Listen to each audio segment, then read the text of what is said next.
This Special meeting conference will of now be October- recorded. I'll start again. Architecture Review Board special meeting of October 13th, 2022 is hereby called to order. Actually, before we get started, I need to ask Steve Law if he's had an opportunity to review all the materials that presented last month and is prepared to comment on this revised application as we go forward. Steve? Steve Law, Vice Chairman. Yes, Jamie, I did get to review the televised meeting from beginning to end, so I think I'm up to speed.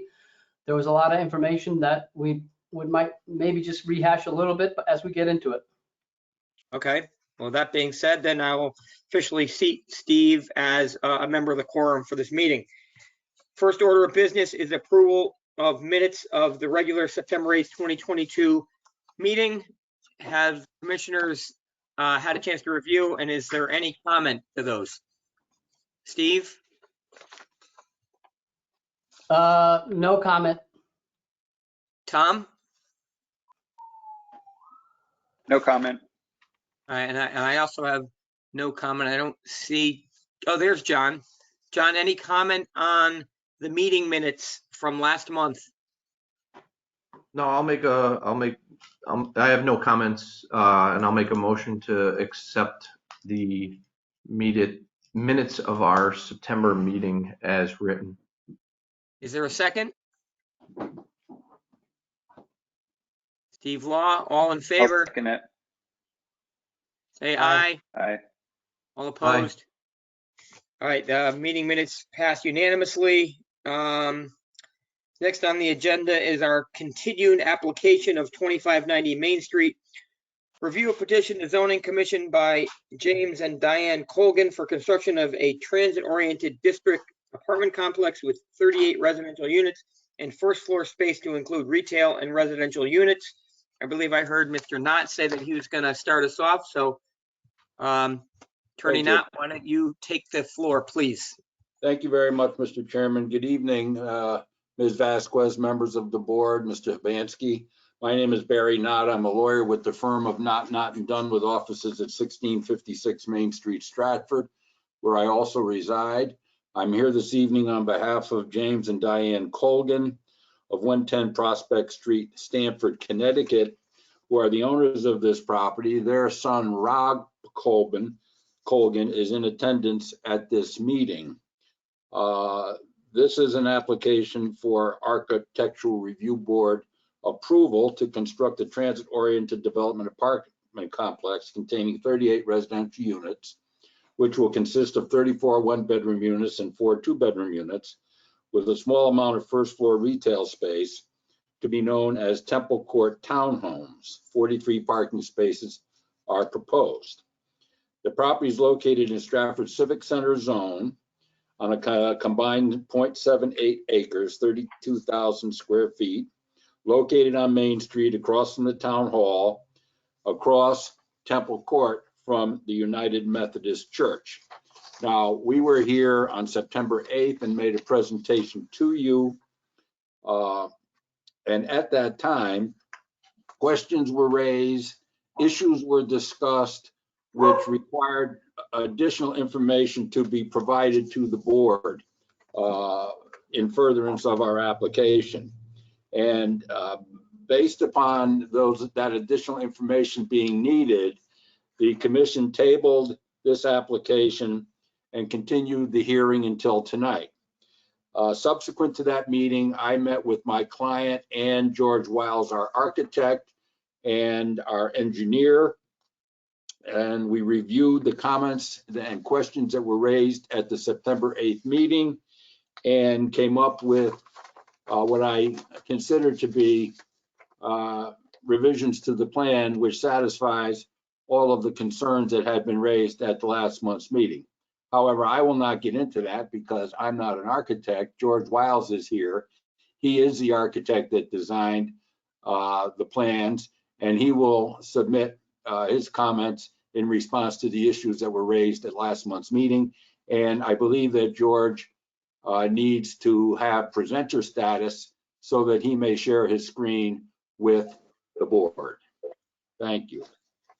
George, this is Jay Hibansky. You ready? Yeah. All right, Just, give me one moment.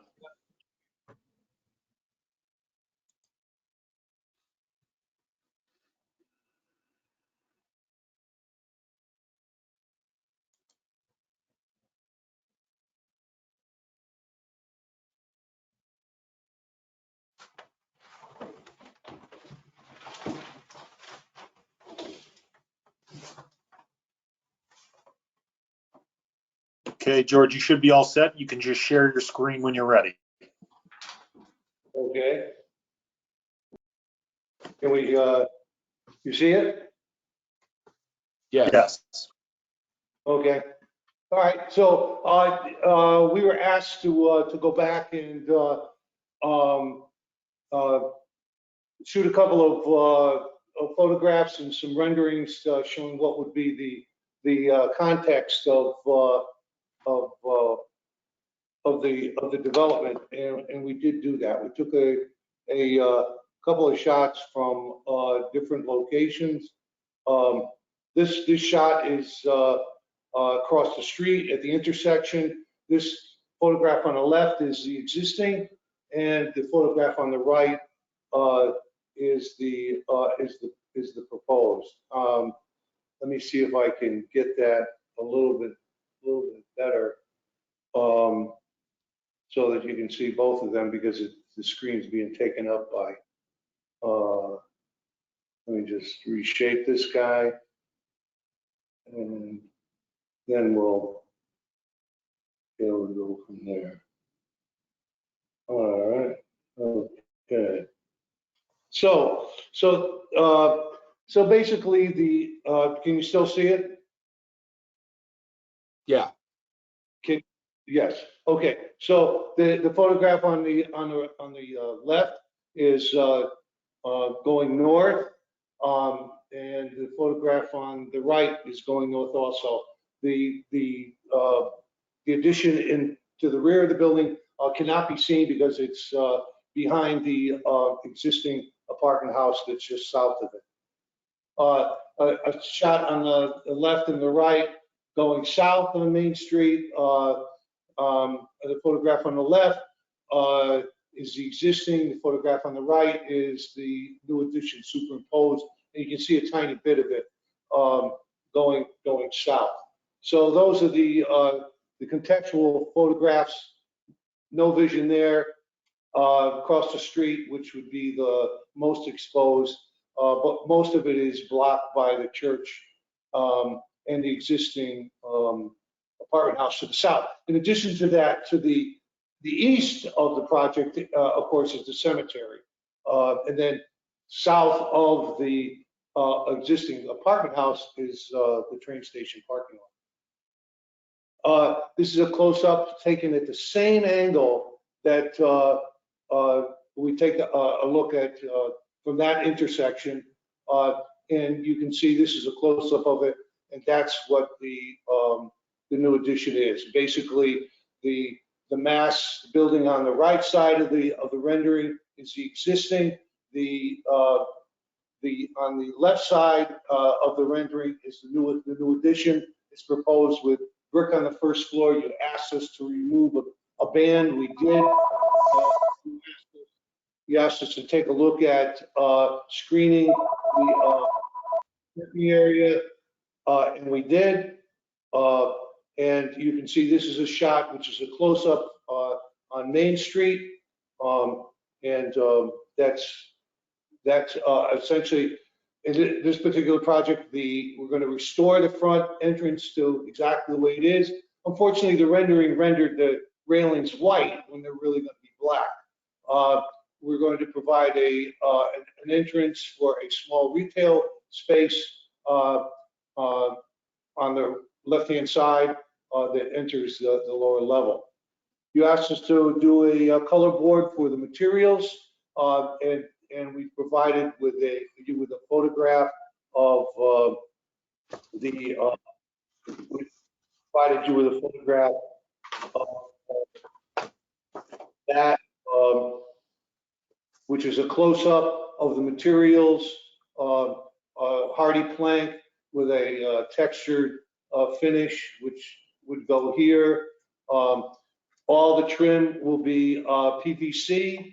The brick, we provided a couple of ranges here because what we're going to do is we're going to match the existing, and this is about as close as we could come with a sample board. This is a close-up showing you the textures, the brick matching the existing on the first, the upper levels, the PVC trim around the windows, and the horse siding. The floor plans, the lower level, the building will be completely gutted. We're going to enter the building, and it's kind of a tricky transition because the lower level is a couple of feet below the entrance level, and we're going to take that transition with a small ramp at this point, and then the stairs will traverse the other vertical levels. And then we're going to keep the existing stairwell, existing elevator, the retail space, which is a coffee shop here, with a small outdoor dining area, which would be a couple of feet below the grade, which is kind of like a Parisian cafe kind of feel that we think that will achieve. The back addition on this level, there's no structure. There's just a series of columns supporting the building above, and then an egress stairwell. You asked us to get an exit out of underneath the underground building parking, and we did, and we revised that plan. The upper level, the existing building again is going to be gutted. On this level, we're going to match the finished floor elevations. We're going to include a small amenity, which would be on this floor, it would be a business center, or on the upper floor, it would be a small exercise area. The reason seems like that a lot of the multifamily that we're doing, the amenities are that people are working from home, and to give them an opportunity to work outside their unit is become very attractive. So that's what this area is. In addition to that, the units are all separated with sound rated walls. The construction will be all fire rated, a fully sprinkled building. Will meet all the fire, life safety, and building codes. And the floors begin to repeat themselves on the second floor, and then on the third floor is the roof area of the existing building, and then additional apartments. I think that the elevations, the front elevation remains as is. You can barely see the new addition from that. The rear is facing the cemetery, is utilitarian. The back elevation and the front elevation, you asked us to add a screen wall, which we did.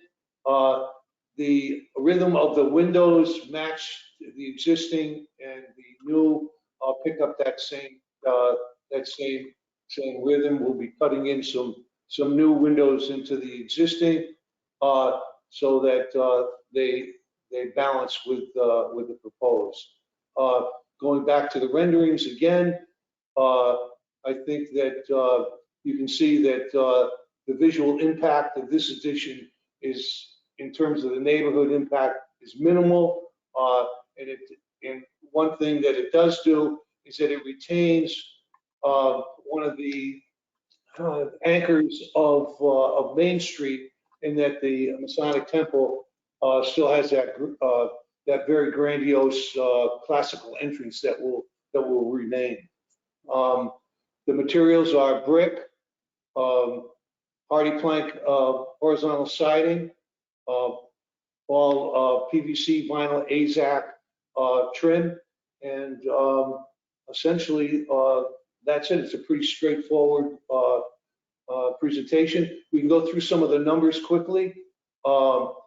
The existing is 4,800 square feet, no addition on the ground level.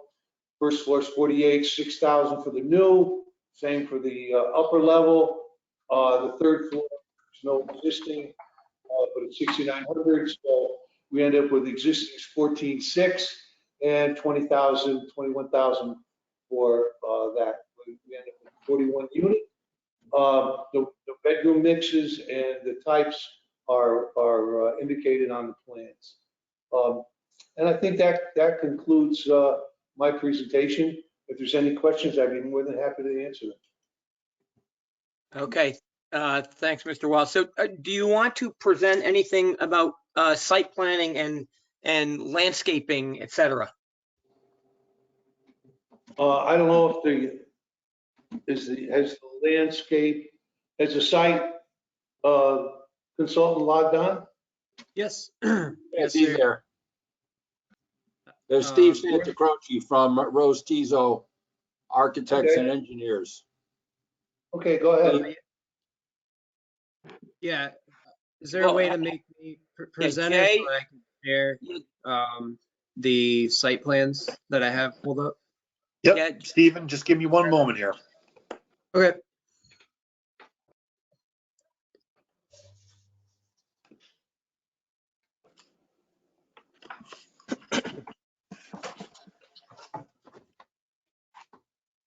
Everyone can see what I'm looking at here, the site plan. Yes. Yep. Okay. Let's see if I can zoom out a little bit. There you go. So I'll just quickly run through kind of what the changes were from the last presentation. We made the drive through the parking area a one-way entrance, as you could see indicated by the arrows, and exit only here, so they could exit the parking area from underneath the proposed building. And the circles indicate where the column lines are.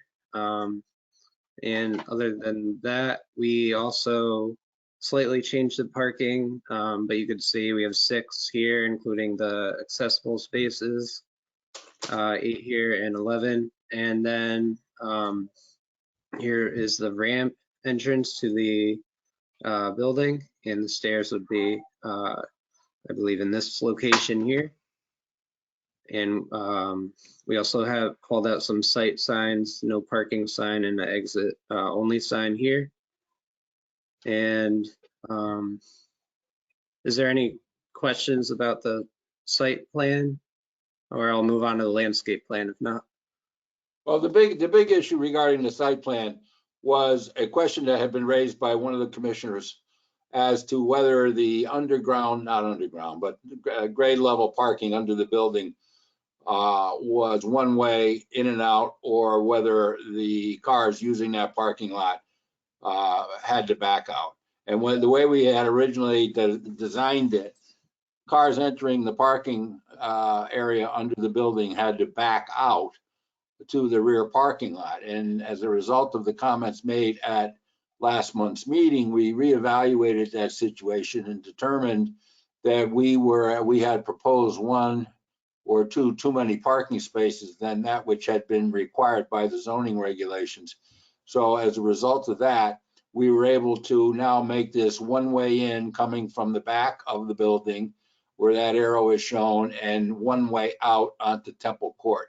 And I think that's a significant improvement of the site plan, which resulted from the comments made by you at last month's meeting. Let me just interject one quick thing before you go on, and it's just, and it may be an error on our agenda. The total number of units is is it 44? Is that the number of units? And is that the same? It's 38, but 4 of them are 2 bedrooms. So it's 42 bedrooms, 38 units. Got it. Okay. Okay, this wasn't clear from that chart. Steve, Yeah. you want Steve to address the landscape issue? Yeah, just when I was looking through the plans, it looked like there was a tally on each sheet. It looked like 13. So I was confused because I thought it went from, I thought it went to 39 units. Oh, If you go to the sheet, the new construction floor plan sheets, the tally shows 13. Yeah, the correct is what Barry said. You know, there might be a typographical on the. Yeah, okay, so one of the units, one of the floors has 12 rather than 13.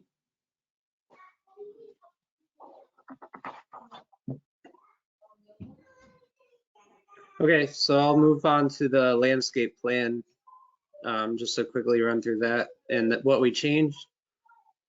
I believe they asked for screening out in front of this generator, transformer actually, and so we provided some arborvitaes to screen that. We added juniper and our arborvitaes in front of the patio here, which is in front of the existing building. And similarly, we added plantings out in front of the sidewalk in front of the existing building. And we also, since we changed this area, we also revised the landscaping for this landscape island here. And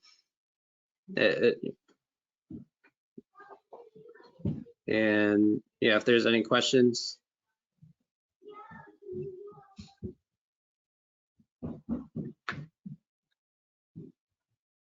Okay, so you're complete with presentation? Because we Yes. can just move into questions from the commissioners. I'm all set. Okay. Okay, then let's go around the room. Let's start with John Zabel. Why don't you be the first to weigh in here? Yeah, can everybody hear me? I'm a little delayed. I don't know. I'm still at my office and on my tablet. Can you guys hear me? Yes. Yep. Okay. Just one thing that I guess sticks out to me, and maybe it was a lack of clarity in our request. But I know we had asked for a couple things relative to the lower parking area. I don't know if we could go to a side rendering that'll actually I'm depict. gonna stop sharing my screen so that George can pull up his rendering.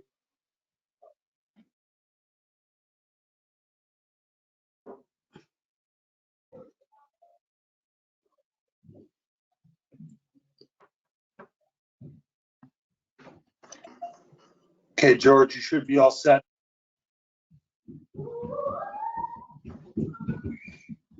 Okay, Yep, there we go. Yeah, one of the things I think all the commissioners had agreed on last time was a concern we had regarding number one, the form of the pillars.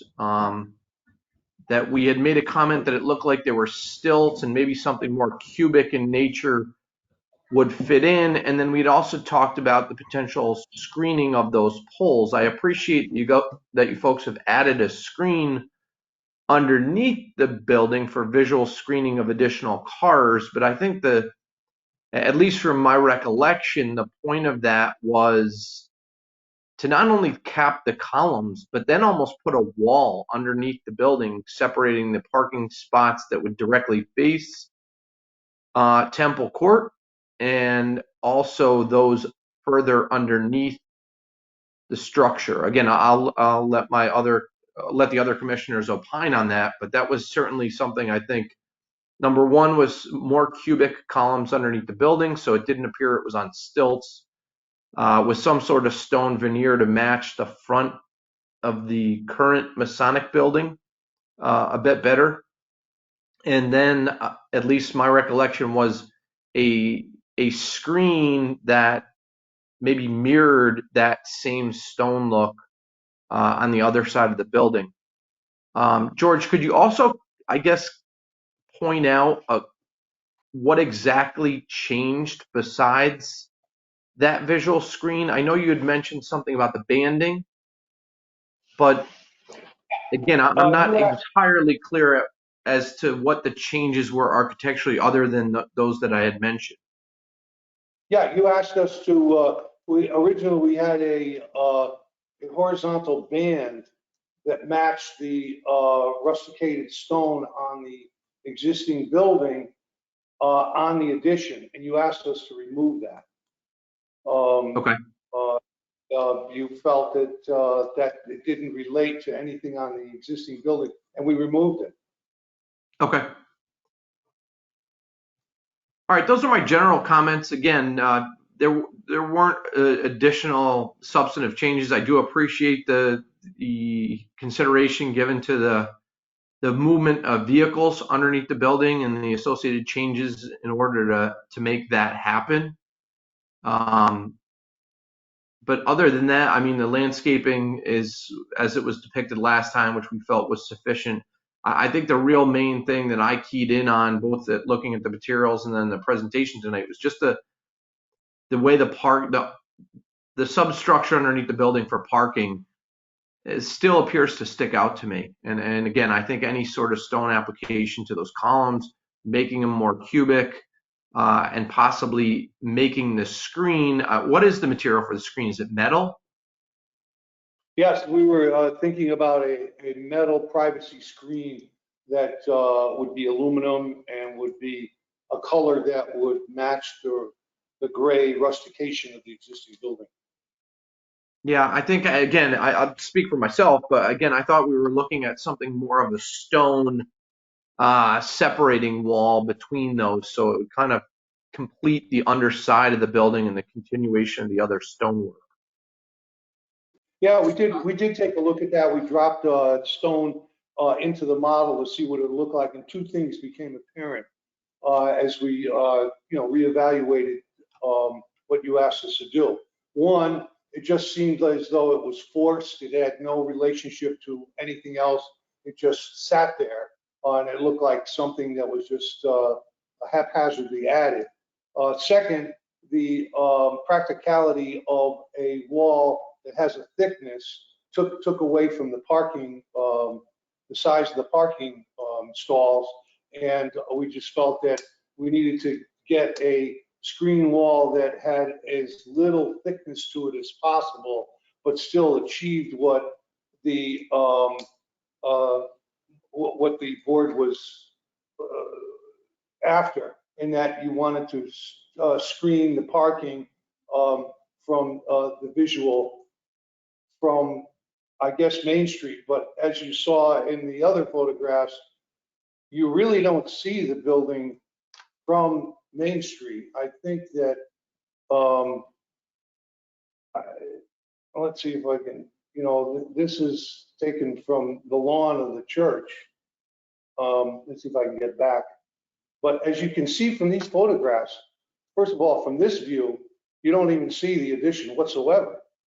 So that screening wall in this instance has no relative. I think from Parade Street you do. I think the ones from Parade you do for sure. Those were the first ones that were shown earlier tonight. From North, Yeah. I think it's North Parade there. Yeah, from here, it's very, very, very little do you see it. And not only that, that screen wall that you're asking for is almost 15 feet under the building. So it has zero visual impact. Sure. No, Can you speak to the columns? Can you speak to the continued use of cylindrical columns rather than something that's cubic, though, that has a stone look, at least, again, to match, at least, because again, regardless of the screen, those columns are still streetward from the structure towards Temple Court. Yeah, and again, without, at the risk of, you can't see the columns from the street. The only thing you see is, those were not even, at least in my opinion, when we looked at those during the initial presentation, that was something more on-site aesthetics and or from Temple Court. As you get closer to the building, in my opinion, these white columns really just didn't fit the rhythm of the rest of the building as your eyes worked upward or coming from the existing structure from right to left. as you So, drove once again- up Temple Court. So once again, those columns that you're talking about that now are the 75 of them, 80% of them are behind the screen wall. They're not visible from anywhere because they're behind the screen wall. Those columns that are in front of the screen wall, I think there's maybe 6 of them. They are placed in between the parking stalls, and we tried to minimize those columns so that it didn't impinge upon the clearances of the parking. So the ability to clad them in stone would enlarge them and make them, you know, just impractical. And we just felt that visually that the columns are not the major portion of this. And I know you're focusing in on it and you're drilling down on it, but in the whole totality of this design, you can see from this shot that it's minuscule. And No, I understand the proportions. What I'm saying is they are a significant part because again, people are going to be parking underneath the building. Again, I don't want to beat it, and I'm interested to hear what the other commissioners have to say relative to it. But again, it was something that we pointed out that we again thought was significant last time. I appreciate the thoughts of what the aesthetic is going to be from Main Street and this view from North Parade. However, people are going to be going to this building and frequenting this building both to live and to visit, and if there is in fact commercial space, and to me just the columns don't fit, and I'll leave it at that. I'd like to address this issue if I may. If you recall, at the beginning of my presentation last month, I pointed out to the board that the area of the new addition is somewhat off kilter. The location of the new addition is somewhat off kilter with respect to the location of the existing building. And I explained that the reason for that was that we were submitting an application to construct this facility without the need for variances, because I don't want to apply for variances. I never apply for variances on development. And because of that issue, we are bound to use the existing parking lot under the new building in the back. So we didn't start out with a blank slate here as far as designing the parking lot in the back is concerned. We are limited to using the existing parking lot, so variances would not be necessary. And as a result of that, the parking spaces on the Temple Court side of the property in the rear are existing parking spaces that are there now, and we have to continue to use them. And the juxtaposition of those parking spaces vis-a-vis the parking spaces under the building does not give us enough depth to have significant brick-clad pillars in lieu of the white circular ones or square ones, as the case may be. So No, Attorney, no, I understand that. That was clearly conveyed last time. And again, I think some of the comments of the commissioners, again, I didn't go back and review the record, we understand that. And I certainly can appreciate the desire to not have to go back. But again, we're looking at the architecture of a building that's proposed. I know we even talked about potentially last time reducing the number of units, which I don't think is the best plan of action. But I guess what I'm looking for is something that's a middle ground here. We pointed out the columns. Again, that's my opinion.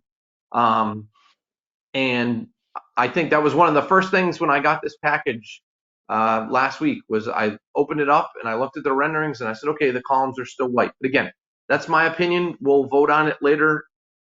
We'll move on. And like I said, I'd love to hear what the other commissioners have to say. Okay, so let's If I could just add one more thing, let's if I move could. forward. We have a few other commissioners yet to, to kind of chime in this.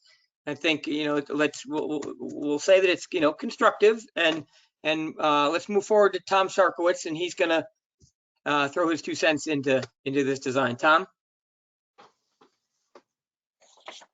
All right. I'll start by saying that the addition proposed is actually, it's an attractive building. It has the right proportions. It has, you know, nicer materials. I appreciate that the brick is going to match the existing, and I especially like that the proposed cornice matches the existing building, which is nice. But there's a lot of things that aren't focused on in this presentation.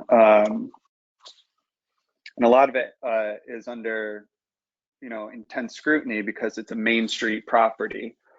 We developed design guidelines for this specific purpose to have, you know, nicer properties on our Main Street, because Stratford doesn't have a very large downtown. So what we do have needs to really shine. And I think that this proposal misses on a lot of things in our guidelines. There's no monumental sign advertising the building or creating a brand, which wouldn't be the end of the world, but it's, you know, something that we've seen on other Main Street apartment complex proposals that's come before this board. Another thing that's a big miss is that there's no placemaking attempt. There's no site furniture, there's no bike racks, and that's, you know, a relatively simple and easy thing that could have been added. And also, I just don't think the landscaping works. I understand that additional landscaping was added, but again, we're talking about a Main Street property, and what was proposed is generic and boring. I don't think arborvitaes are the nicest looking things for a Main Street property. I think pin oaks are boring. A juniper looks like crap most of the year, but there's no thought to, you know, a mix of things. You have your evergreens, sure, but there are no perennials proposed. We would really like to see some annual flowers mixed in, given this project's location. And then moving off landscaping, there's a mention of dumpster screening. And if you view the site plan, it seems that, you know, it's such a small, narrow lot that I don't think there's even room to screen the dumpster, which is an even bigger problem to me. And then there were, you know, to call out the elephant in the room, the massing of the building is not right. I think there was mention last meeting that the applicant did not want to go for a variance to switch the parking lot. They wanted to keep whatever existing parking was there. And, you know, in turn, that informs what this building looks like. And it just doesn't work. You have this hulking mass on these skinny columns, and I appreciate the screen wall attempt, but it really just doesn't carry the mass down like it needs to. And I don't think the theory behind that is, you know, really relevant to our design guidelines.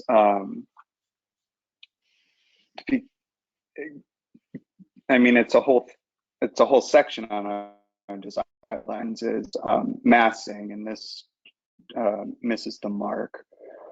I think I remember from the previous meeting that a lot of the parking was the way it was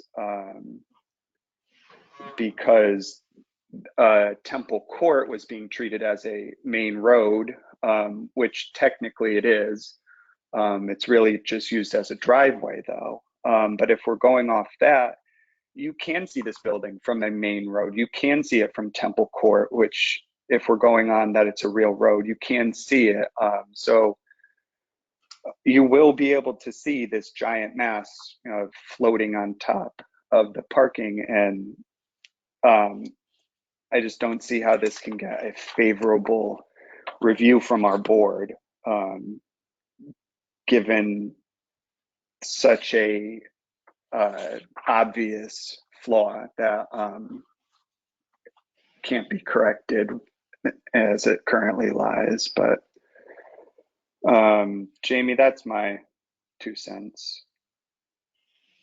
Okay, thanks, Tom. Steve Law, you want to weigh in a little bit? Yeah, Vice Chairman Steve Law, I'm I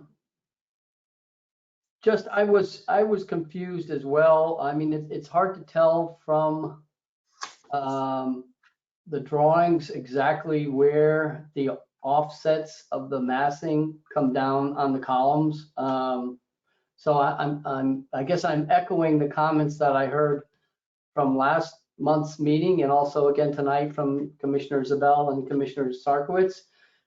Our guidelines are pretty clear that the massing and how the building relates to the site are key components in our guidelines. And I have to agree that all the, and are there double columns? It looks like there's like a series of columns. So it looks like there's no relationship to the overall building mass, the floor plans, and how it comes down onto the grade. So I have to kind of share those thoughts as well as the other commissioners. The massing above the first floor is fine. I think what I would, obviously what we would all like to see is where the notches on that Temple Court elevation come down. There should be some mass that supports that. And I don't see that happening in the plans at all. And I understand it's because of the existing parking layout. So I had a couple other comments, but Jamie, I don't know if you want to go through. I do like the idea of having the retail component here. I think it could be a little bit celebrated more. I think what appears to be like an entry canopy. Is that still in the proposed project? We just have a small sign that is not part of this application, but that's about it. Well, I thought I saw something, maybe it was in the previous, in last month's submission, that looked like a little bit of a curved roof canopy over the entry to the courtyard there.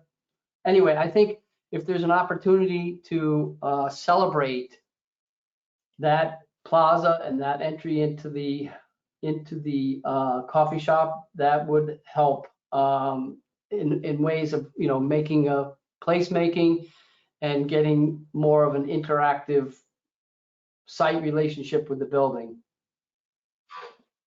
And I know that you guys talked a lot about the parking and the number of parking spaces. And I'm not quite sure what the zoning ratio is, but I believe there's, 41 spaces or 44 spaces? So I think there's 39 or 40. Excuse me. So Jamie, I think if you can come back, I may have another couple other comments, but let's hear all the members and then we can get back into it. Well, if you have something, different to throw out, Steve, I think you should just go ahead and finish up. If there's Okay. some other comments you have, just go ahead. So I'm wondering if there's any opportunity to create pedestrian access from the rear parking to the train station to kind of integrate the site into the surrounding community. As we said, we're trying to make better places. We're trying to make more interactive communities, not just in the building, but in the site, so that there's activity in the community and in accessibility between adjacent properties and complexes. I know there's 38 or 39 units. Are any of them affordable? No, No. this is not an affordable project. This is a transit-oriented development project. So we should be hoping that retail works out. That's all I have now, Jamie. Okay, thanks, Steve. Jamie Miller, Chairman.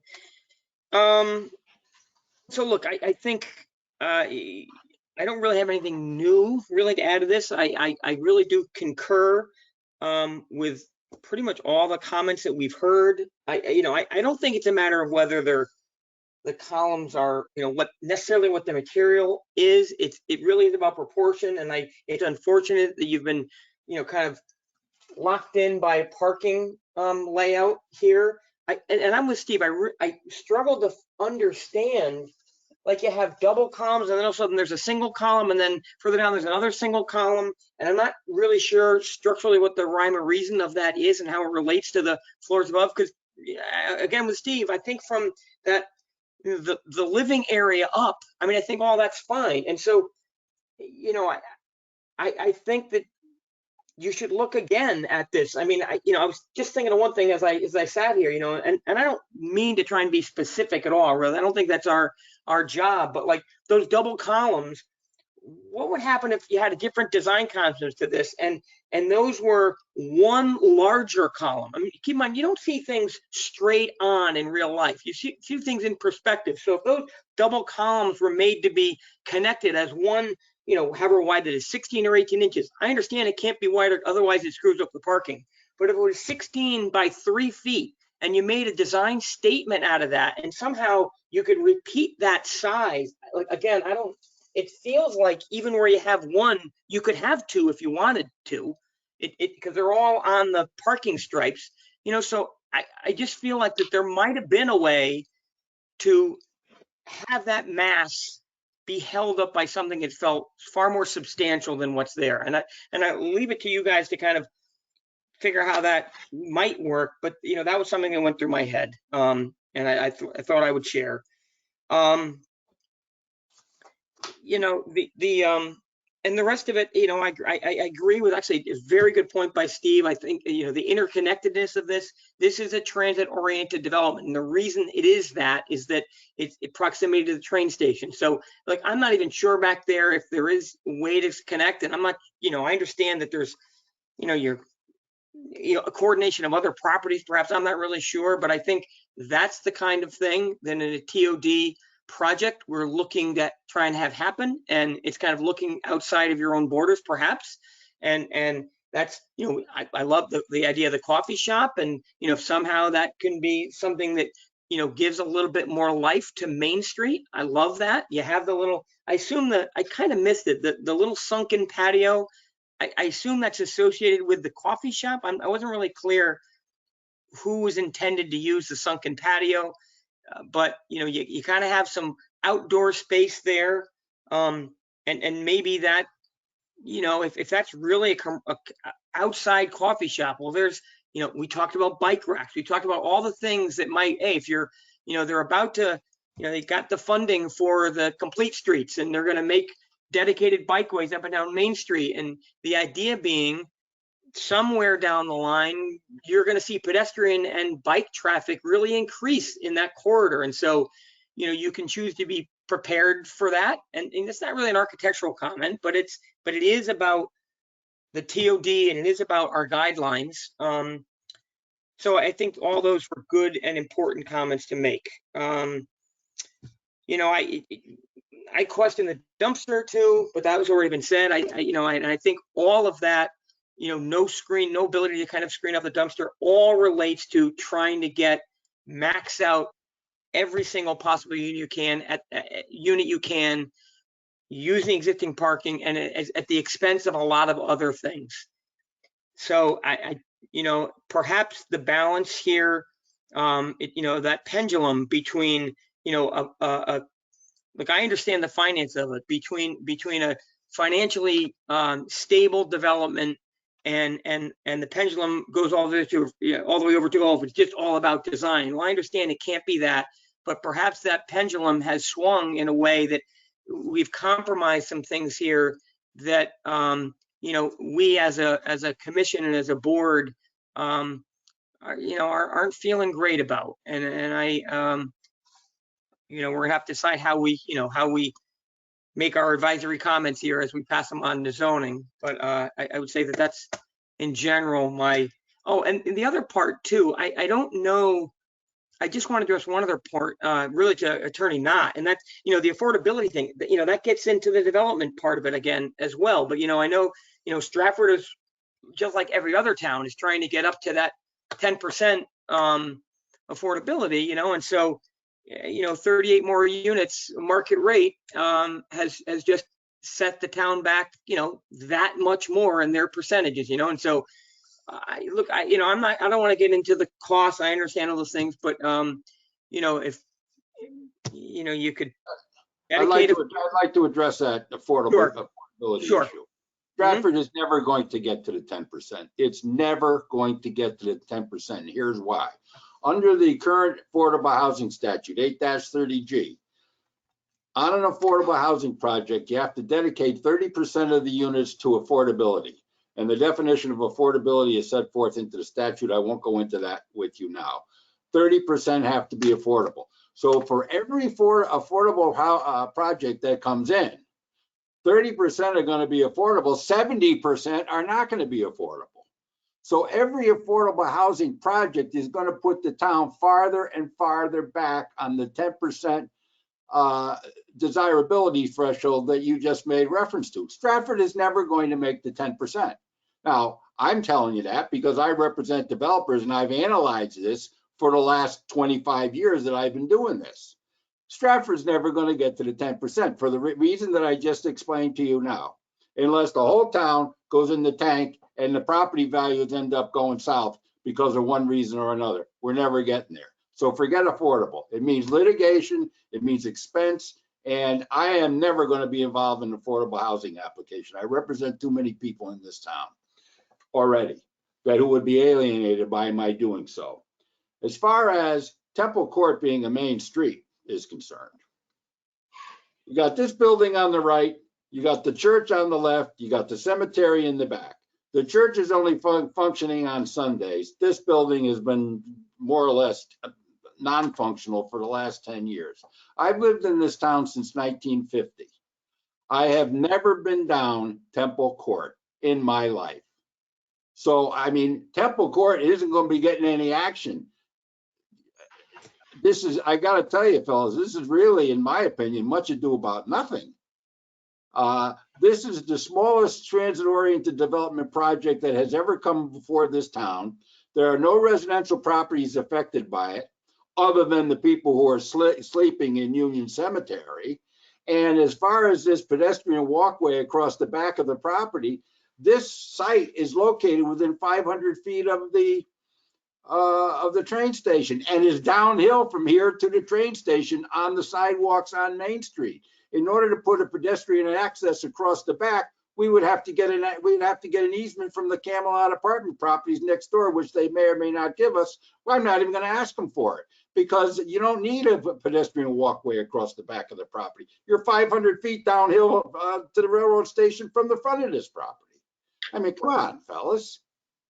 Fair enough, Attorney Knott, but I think I understand your frustration, but we are interpreting our guidelines, and our guidelines are not about whether or not that there's residential neighbors abutting this property or not. We are looking at guidelines that we have been prepared to improve the aesthetic and site-built environment of the town, and we consider Main Street to be, whether or not Temple Court is traversed by 1,000 people a day is not really the point. I think the point was, well, you're using the idea that that's a road when in fact we all know it is like a driveway, but you're using the fact that it's a road to get around, leaving the parking in place and everything. So that's the reason for that. So look, and the affordable thing too, that's up to you guys. No one's saying we don't, I'm bringing that up. That's not within our jurisdiction. I understand that. I'm just pointing out and that and I understand that a lot of towns are not going to get to the 10%, but we'll put that aside for now. So I think the only part I really like to comment on is that I think you misrepresent what our mission and what we are here for. We are looking to improve upon the built environment of our town. And that's irrelevant to whether or not there's people living next door or not. So that being said, is there more comments at all based upon all this from any of our other commissioners? Like, or actually, before I do that, I don't know if the applicant, has anything further to say there, Mr. Wiles or the fellow from. I think we've said enough, Mr. Chairman. Okay. Then anyone else from our commission, would anyone else like to make some comments before we, attempt to structure a formal resolution to this? Yeah, Jamie, John Zabel, Commissioner. Again, I guess I keyed right in on the columns, which again was not purposeful. Like I had mentioned, it was just, I think it was both the columns, visual screening, parking spaces, all of that, at least in my opinion, were just overlooked, that they were significant issues. That's why I keyed in on that.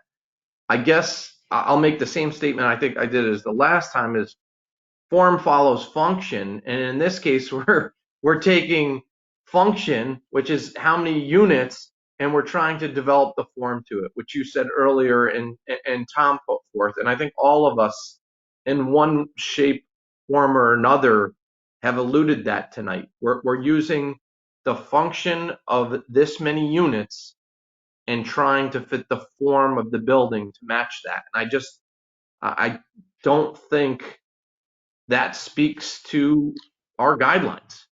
Our guidelines are defined in form, and for the reasons we've put forth, I just don't think we're seeing that in this project. And to your point about, as Attorney Knott pointed out last time, it is transit-oriented development. As such, it should, I use the word should, have a component of mixed use. And as I pointed out last time, that's fit in, and the aesthetics aren't brought forth in that because it may not even be part of the project. So, I mean, I know we made some comments about it, about awnings and depressed patio seating areas, but as Attorney Knott had pointed out last time, it just may not be part of this project. So, which is unfortunate in my personal opinion, but we really can't even comment on that because, again, that may be gone, and then that portion of the building just becomes just another part of the apartment complex. So those are just my general comments after having heard the other commissioners. Okay, so John, so let's keep it to new commentary. I mean, I think we all have kind of said very similar. They've all had an opportunity. So let's keep it to Steve and Tom. If there's something else different that you'd need to add, but we don't need to repeat again what I think it's been pretty clearly drummed in, kind of what we're thinking here. So Tom or Steve, do you have anything else, as you went through this, a new commentary? Tom, no. Shaking head, no. Steve? No? Okay. So I think that, this is another one of those difficult ones of how are we going to address this as it moves forward? Obviously, we're advisory. We're not voting yes or no here. I'm not even sure I've been thinking about this. I'm not even sure we're voting that we're in favor or not in favor. I just think that I'd like to address that issue, Mr. Chairman. I Yes. anticipated this question coming up, and as a point of order, you are not voting yes or no. You are not voting to approve or deny. What you are voting to do is set forth in section 5.97 of the town code, and it talks about your authority. And what it says is the ARB authority is limited to making recommendations to the land use board and town agencies, which will evaluate and consider said recommendation as part of their deliberative process. This is going to be Understood. decided by the zoning commission, so your authority is limited to making recommendations to the zoning commission to consider in their evaluation. Sure, Not Attorney, approval or denial. fully understood. And I think we all appreciate the fact that all we are doing is offering our recommendations here. And I think, so we're not, I understand, we're not going to vote yes or no. I'm not even sure we say that it's favorable or not. I think it's almost like every project gets passed through and it's going to have some comments to it. Sometimes there's one very minor comment, sometimes there might be 10 comments. So, I think what we need to figure out here now is what are specifically the comments that what recommendations are we going to make for this project? And, again, and this makes difficult, the whole, not being together, it makes it even a little more difficult. But, I think, Jay Hibansky, can you, yes, Jay. Jay Hibansky here. Mr. Chairman, I think you're spot on. And that whether or not this board feels this project should be approved or denied, what I think the Architectural Review Board is tasked with doing is providing recommendations that can improve this project if you feel recommendations can be made to improve this project. And I think that's what you said, and I agree with that, and I just wanted to make sure that that's how staff interprets the task before the board here. Thank you. Thank you. Okay, so our recommendations, and I don't even think we need to say whether we're favorable or not here. We're going to pass forward this project, and we're going to have some recommendations associated with it. And I think, we can start around the room. John, go ahead. Well, again, this certainly isn't a first for us, and Jay, thanks for your input there. This certainly isn't a first. John's a Bell member, I should say. We haven't found favor with other parts of other projects before, and again, we're not making a recommendation. We typically speak to the consistency or lack thereof with our guidelines and recommendations based on that. Well, I don't know what happened in other applications, but we're limited to making recommendations. George, can you mute yourself, please? George, I think we're getting some feedback from you. Okay, thank you. Okay, so I think clearly we all understand that there our limitation is to making recommendations about what we suggest for this project moving forward. Things like, and I will just, things like, we would like to see the structure of how this building meets the ground. We would encourage you to reevaluate again how that might meet the earth, because we don't feel that the massing of that is commensurate with the mass of the building above. So there's one comment, there's one recommendation that we have. I think a second recommendation was, we'd like to see the coffee shop, that's the retail component. We'd like to see that more prominently displayed in some way, perhaps associated with outdoor space or placemaking or bike racks, all the other things. All those things are all part of our guidelines. So there's a second recommendation. Other commissioners, please chime in with things that, Tom, go ahead. Well, in terms of recommendations, I know we listed several things on ways to improve the project, but there's still a fatal flaw with this project in that it is being controlled by the existing parking lot that the application is uninterested in adjusting. Tom, let me interject, Tom. I don't believe that falls within, that's not our, I agree with you, but I'm not really sure the fact that they're trying to put as many units on here, falls within the architectural guidelines at all, so I just want to say that before we start at the recommendation. I do understand that, but scale and massing are in our guidelines, and we do have purview of that. And there is the fatal flaw that this hulking mass is floating above the parking lot on stilts. and as it's presented, no way to fix this. We asked for, screening to come down to, carry the visual weight of this building, and what was presented is still an unacceptable proposal. I don't see how we,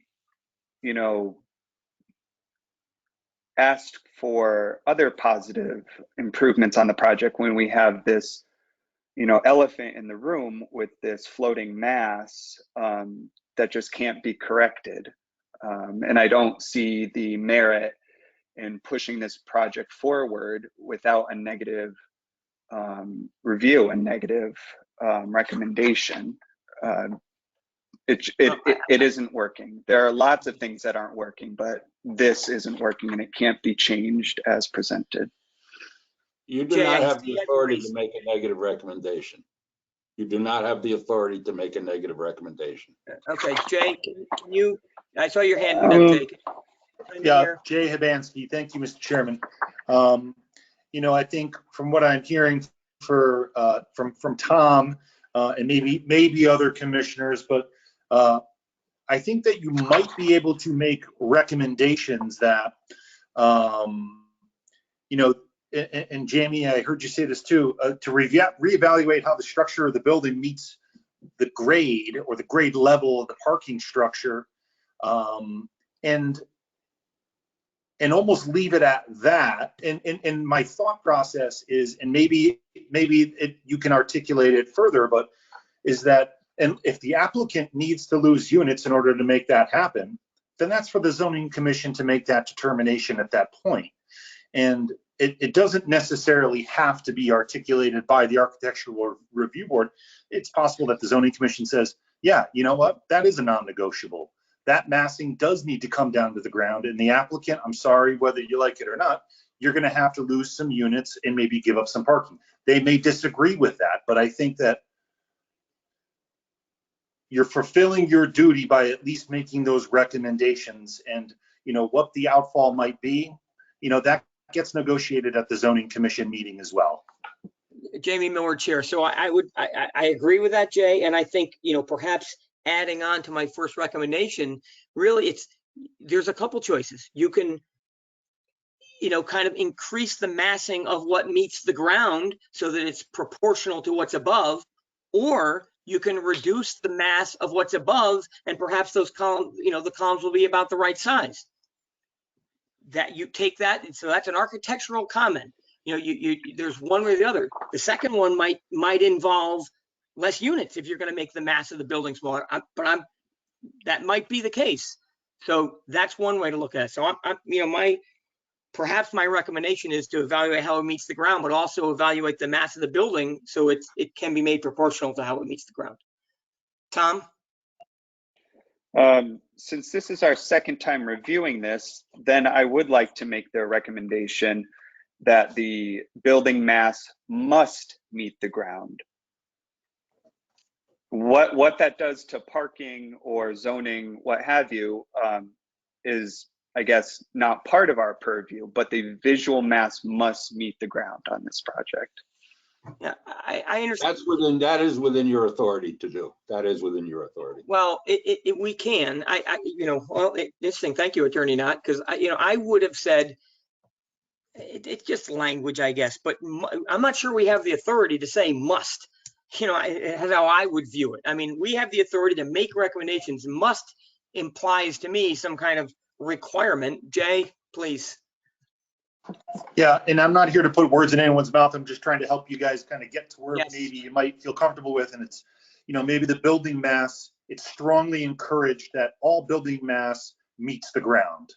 And I think that's not saying that it must, but I think it's saying that this is something that's critical to what you feel the design of the envelope of the building is. John Zabel. Yeah, not to belabor this point, but certainly, at least from my standpoint, because it sounds like we're all somewhat close to the same goal. But for me, it's what I've heard you, Jamie, say, and what Thomas said is structural, or a lot of structural comments, structurally related comments. To me, it's visual. Again, I would have been satisfied. And I think this is important to know, at least from my perspective of whatever recommendation we're going to put forth, with more stone looking columns and some interconnectedness if possible, per your point, Jamie. If they're right next to one another, why not try some sort of linkage? And then a more substantial visual screen to the balance of the parking. So it made it look like those cars on the outside of the building were pulling up to a foundation wall. Yeah, there might be some columns in between there as well, but they were pulling up to a foundation wall, not some obvious visual screening so you didn't see more cars under the building. That wasn't the intent of what I had put forth at the last meeting at all.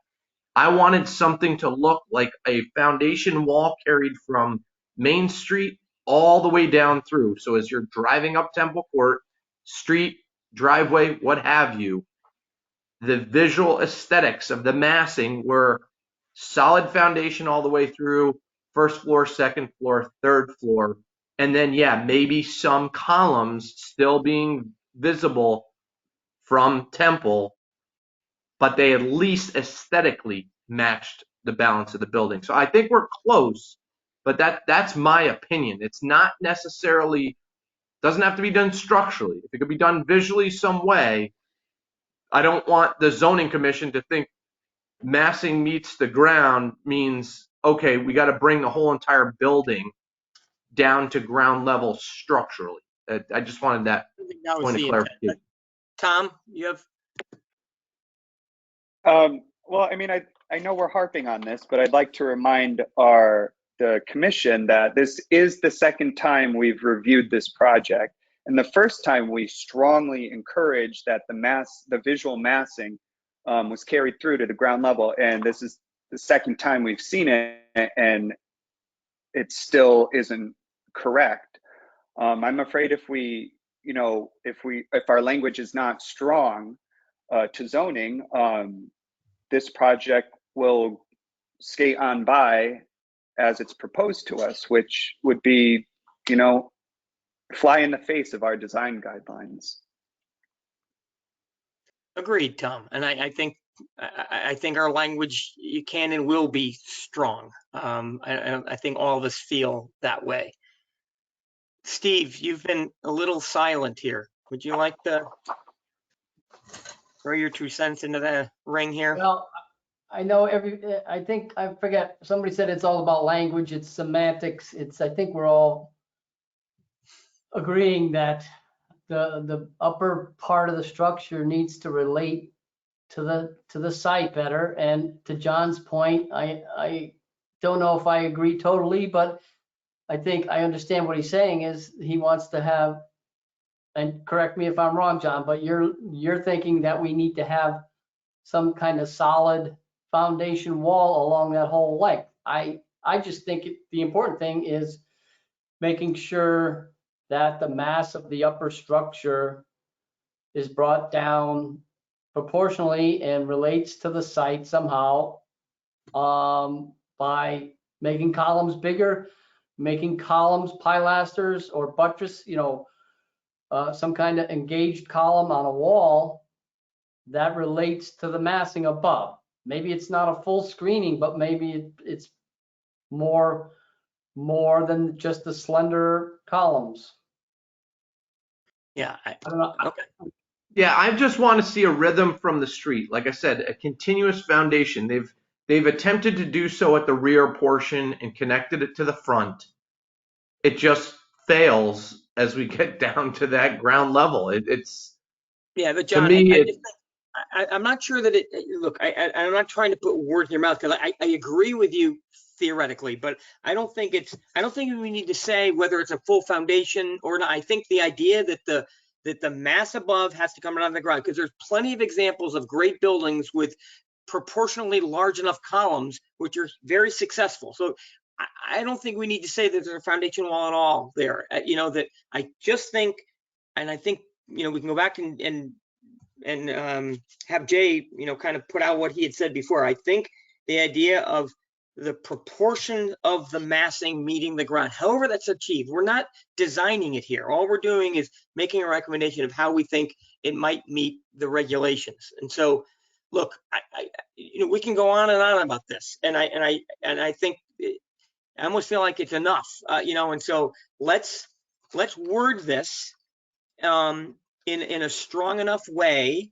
that gets our point across. And I think the single biggest point I keep hearing is that we are going to strongly recommend that the applicant consider, and I know I struggle with how to word this when you do it off the cuff, but strongly recommend that they evaluate how the massing of the building meets the ground, and that it is proportional to the mass up of the upper floors.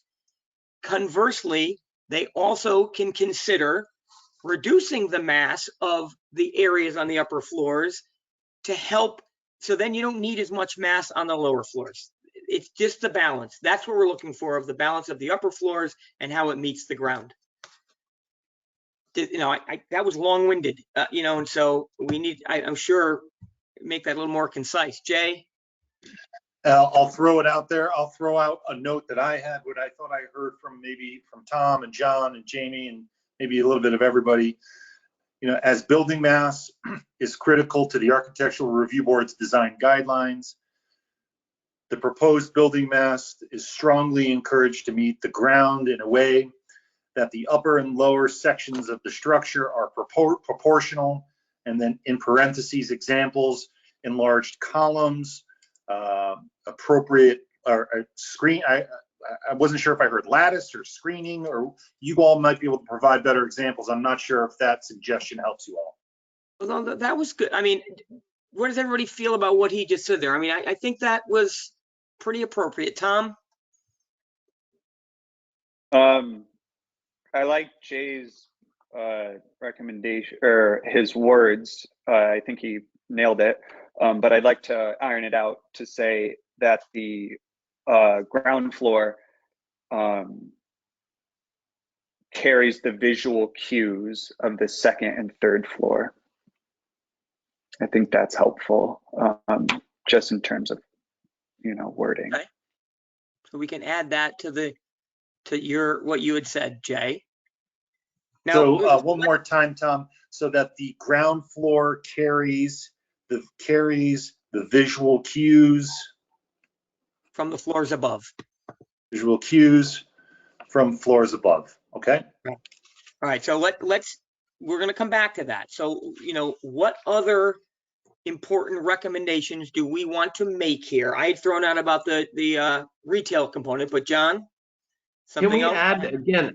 I don't know if I'm not being heard or what, but I think it's also important to carry the visual cues of the adjacent structure, the existing structure. That to me visually, I understand the massing, but visually you can make huge white pilasters and they're gonna look funny when you have a stone foundation on the front building. I think visually it's not only upper to lower, it's that this lower try to match what's adjacent in its construction materials. At least in my opinion, I feel pretty strongly about that. It's not just vertically, it's also horizontally. And I don't know what anyone else's thought is on that. I understand the massing argument, totally different from what I'm talking about, I think. Okay. I feel less strongly about that. I mean, certainly the round white columns are, I just think in the right scale, I think the material choice would be far less of an issue. But Tom, are you wanting to interject here? Go ahead. I think we can just add on to what we are saying to include that it relates to the existing building's material. Okay, fair. And I think that's simple enough. Yes, in general enough, which is good. Exactly. And I think we can move on to other recommendations. Yes, go ahead. Okay. I think we need to make a recommendation that a monumental sign that brands the apartment building is necessary for a Main Street property. And I'm going to talk slow so Mio can write. Placemaking is a necessity with site furniture, including benches and bike racks, is needed.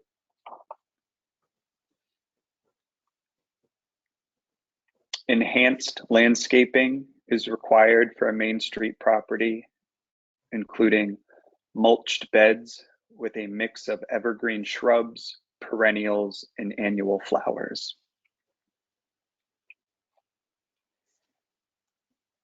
And the dumpster needs to be screened with something other than chain link fence.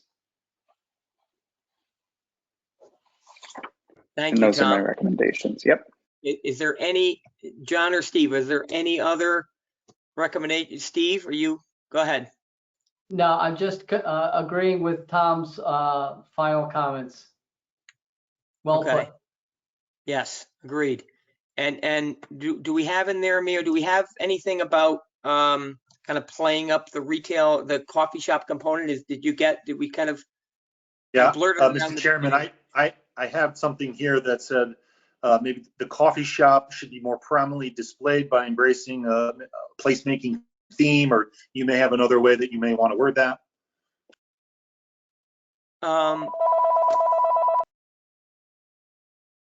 Or maybe just more prominently displayed via, and give an example or two to guide the applicant, such as a curved awning or something. I would say appropriate signing to match the context of the balance of the building.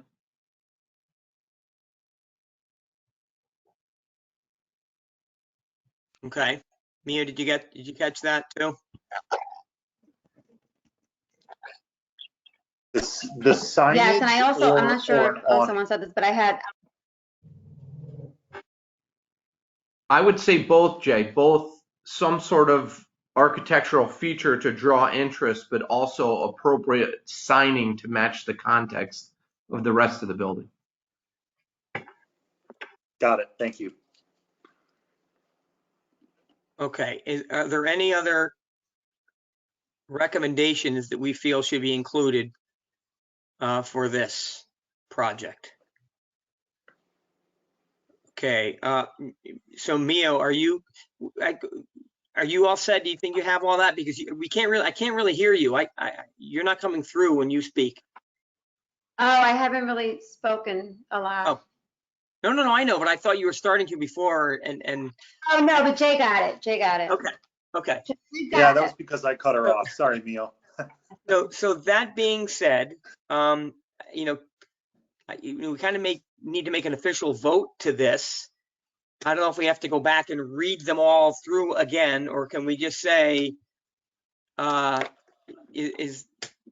have What Jay said. Yeah, what Jay said. Yeah, what Jay said.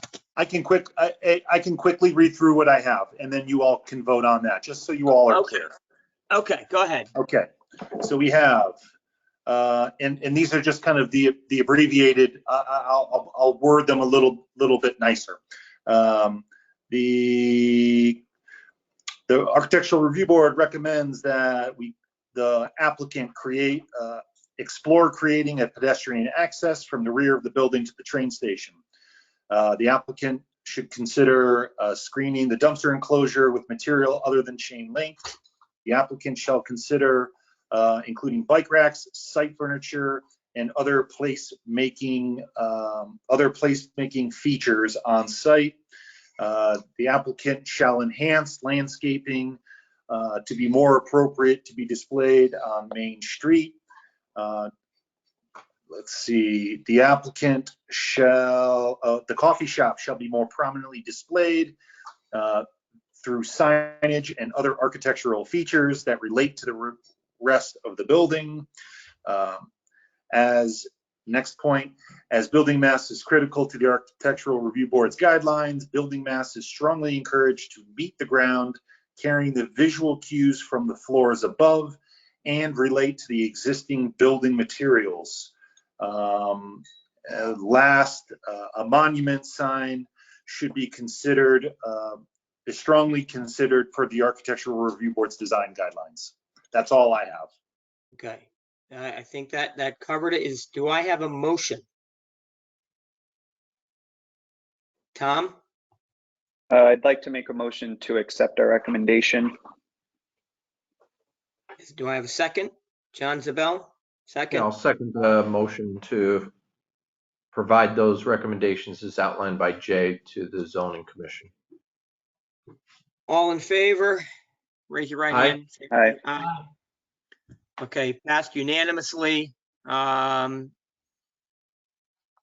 everyone who presented, thank you for your time. It was a long, tough meeting. I appreciate you hanging in there. Just I remind everyone again that I think that we understand we're an advisory board, but that, we are truly in the business of trying to make great projects for our town. And, that we hope any criticisms or comments we might make are taken as constructive only. And that, really we have a very common goal here. And I understand how much work goes into preparing for this, doing the drawings, come up with the design, all the things that are behind the scenes. I appreciate those things, and I'm excited about having projects in the TOD district is also a great thing. But our mission is to, like Ed said a couple times before, to make sure we're guardians of the built environment here in town, and we take it seriously, especially when it comes to properties right here on Main Street. So that being said, I guess we move on in our agenda to other business, and I think at this point, folks. pretty brief. Thank you very much. Thank you for your attention. Thank you, Mia. So POCD update. I mean, this is on the agenda. Jay, do you have something you need to? Mr. Chairman, Jay Hibansky. I also see the 2023 meeting schedule. Did Suspita send out a proposed schedule for 2023 or not yet? No, she didn't, but she did say she was going to, and then I did not receive that. John? No, she did. She did, Jamie. John's a Bell member. She did send it out, and as a point of clarification, in the same correspondence, Jay, she had proposed, because we've had difficulty with people with poster boards and just not bringing things. And in the electronic age, she brought up the idea that room 223 has visual capabilities.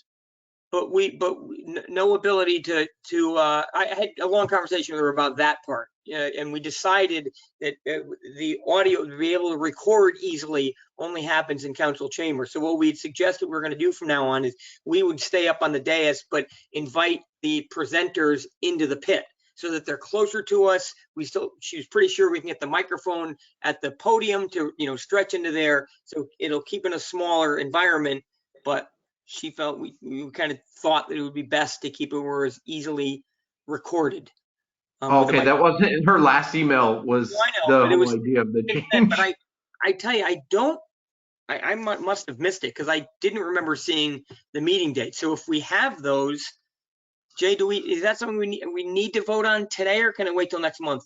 No, it can wait to next month. I would just caution that if you do not have any applications before you next month, you'd be meeting solely to vote on your calendar. So even if that's all you have to do, you can set up a remote meeting and you can vote on your calendar remotely. So I wouldn't. Stephen, Tom, have you seen the calendar? I did not see it, and I don't know if I missed it or I didn't receive it, but I didn't see it. And we do have a meeting. We do have a meeting in November, right? Right, we have something already planned for the agenda, so we will be together. So, okay. So usually what we'll try to do is send out the meeting date, the meetings, calendar of meetings for 2023, usually a meeting ahead of time, so everyone can look at it and say, that's my anniversary that night, or that's a holiday that I celebrate and I won't be there. Can we move it? And we just kind of tweak it so that there's very little discussion on voting night. So that's it. I would just recommend everyone take a quick peek at it, see if there's any issues that can be amended at the following meeting. Okay. All right. And so, Jay, any POCD update that you need to give on this, or are we good? Well, I'll keep it brief.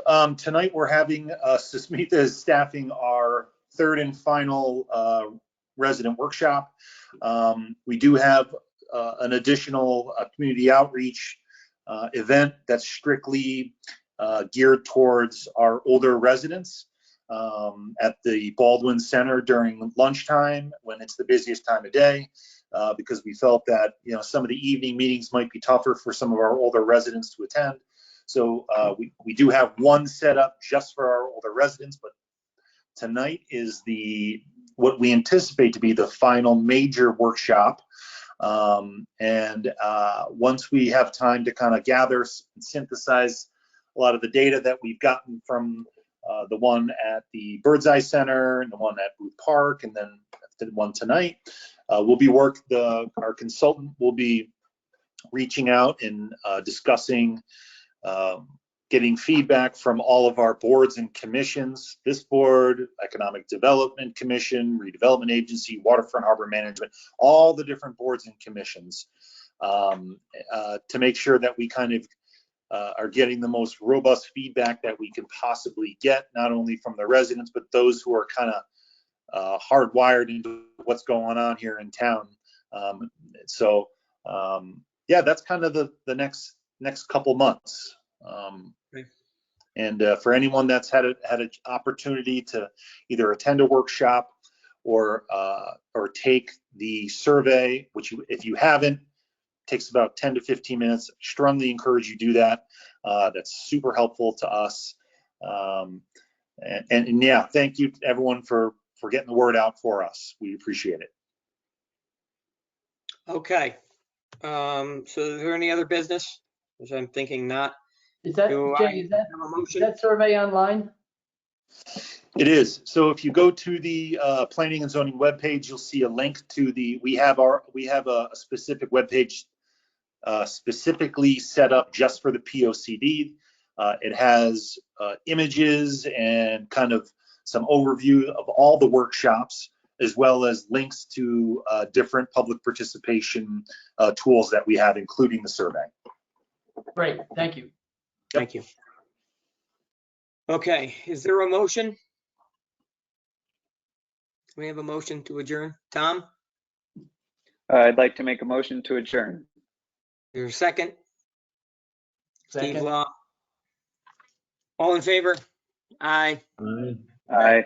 Thanks, everybody. Have a great night. Hey, it was good seeing everybody. Thanks, Mio. again. Thanks, Jay. Thank you, Mio. Thank you very much. Sorry I for the got an long- hour drive home from my office. Tom, thank you for Hey, good night, guys. See speaking. ya. So appreciate it. I'll send you my notes, Mio. I have them typed up just in I case. appreciate that. That'd be lovely. Thank you. And Mio, Okay, you cool. and I, we can chat tomorrow as well. I'm happy to share Oh, my yes, notes. we will. That way we can compare everything. Great. Thank you, guys. Thanks, everybody. Take care. Okay. Good night, guys. Bye. Bye.